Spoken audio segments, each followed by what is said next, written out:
if a swear word accidentally falls from my mouth, can you not send any letters of complaints to SFX? It's completely my responsibility. They've already told me I can't swear. So if I do swear on accident, don't go moaning to them, come moaning to me. Because I won't care.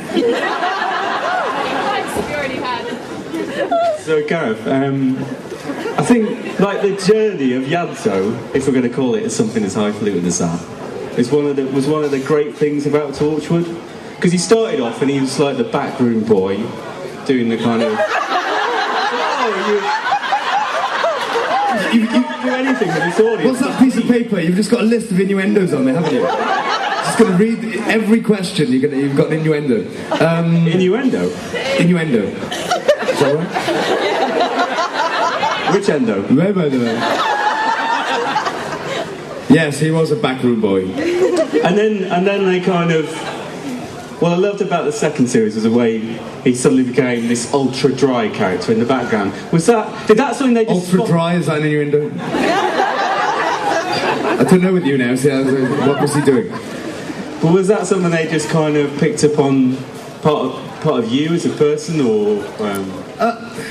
I don't know really. I mean, it was great for me in the sense I had a couple of funny lines, which I thought were funny lines, and the producers thought they were delivered in a funny way, so I got more of them, which is nice. And eventually, which I think is the main reason his character got so popular, was because he started kissing Captain Jack. Which, by the way, is one of the forbidden questions. When we have questions later, no, what's it like to kiss John Barrowman? Because it was rubbish. And no, do you miss Torchwood and do you want to be back in it? Because that sounds like I'm begging for my job back, so no.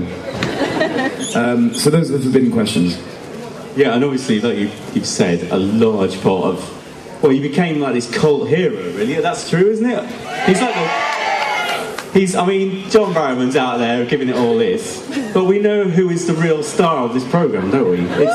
It's you, isn't it? That Barrowman's trying to steal your limelight all the time. What can I say? But it was partly, that everybody loved that romance between the two characters. What is it like trying to deal with Barrowman during those scenes?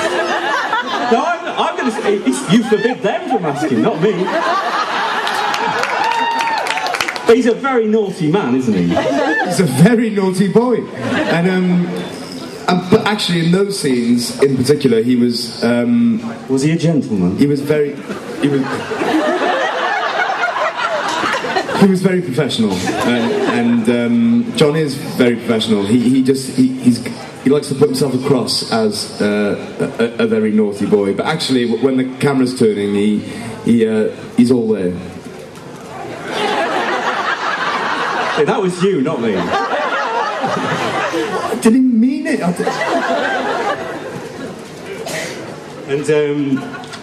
And obviously, Yanto... Can you keep me advised on the score as well? Yeah, just shout it out. Anyone who's got... If anyone knows if Hull City are beating Manchester City as well, just shout that out. Don't bother with that. 2-1. Really? No. Who gives a... Nearly. Come really. Anyone with any rugby scores? 0-0. Pardon? Well, that was exciting. No score. Yeah. Can you update us if someone actually scores? But when did you find out that Yanto was going to be leaving us? Did they just give you the script and say... After it was aired, they digitally enhanced it, so I wasn't actually doing that scene. I filmed an entire 5th episode with Yanto in. I think none of them had the guts to tell me, so they waited until I watched it. So I was as surprised as you. I never filmed that. What? No, I'm dying? No! Since then, Russell and Julie have changed their numbers. No, I had an inkling when my agent called me up and said, 3rd series has got the go-ahead. You'll be needed for 3 or 4 out of the 5 episodes. I go on holiday. I have a rest. I get injured and I'm in the hospital. That's what it must be. No, obviously. Then I thought, oh wait, I've done 3. It's my 3rd season now, and I'm lucky to get this far because I wasn't expecting to survive the first. So I was happy to go out, and especially with the brilliant scripts that were written for series 3 and the brilliant direction. It was a pleasure to have that series as Yanto's exit. And does Russell take you out for a meal and kind of go, like explain why this is happening, or is it just you just get on with it? No, but you just get the script, you get on with it. Yeah, I had a glass of wine with Julie and Pete, and Pete's the producer, right? Yes, yeah. That's right. Yeah, and they just this is the storyline this year, and Yanto dies, and I said, I thought as much because my contract said I'm only in a few of the episodes, and she said, don't worry, it's a brilliant, you die in Captain Jack's arms, it's a great death scene, and I was happy with that. And was that actually the last thing you filmed, or was it something completely different? What, Torchwood? No, I mean that scene, that particular scene. In the filming of season 3, that was the last thing that I shot. No, actually, the last thing I shot was me dead. Under a sheet? Yeah, when they pull the sheets back. I thought that would be easy, so I went and got pissed the night before. Drunk. I went and got drunk the night before, so I thought, all I've got to do is lie. They didn't look dead. I can do that. I do that every morning.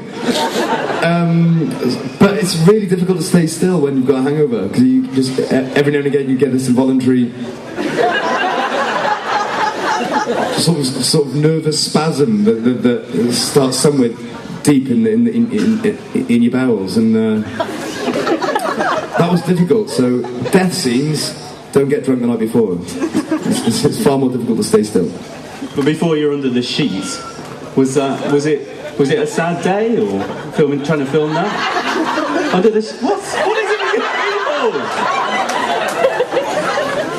You perverts! Under the sheet. When has that been any type of innuendo? Under the sheet. Under the sheet. Grow up. So yes, when I was under the sheet. Before you were under the sheet, they're filming the actual dying in Jack's arms. That was the day before. Yeah. So that whole the end of Yanto's story was sort of filmed consecutively. So is that all kind of funereal atmosphere, or were you all just pissed and having a laugh? Or?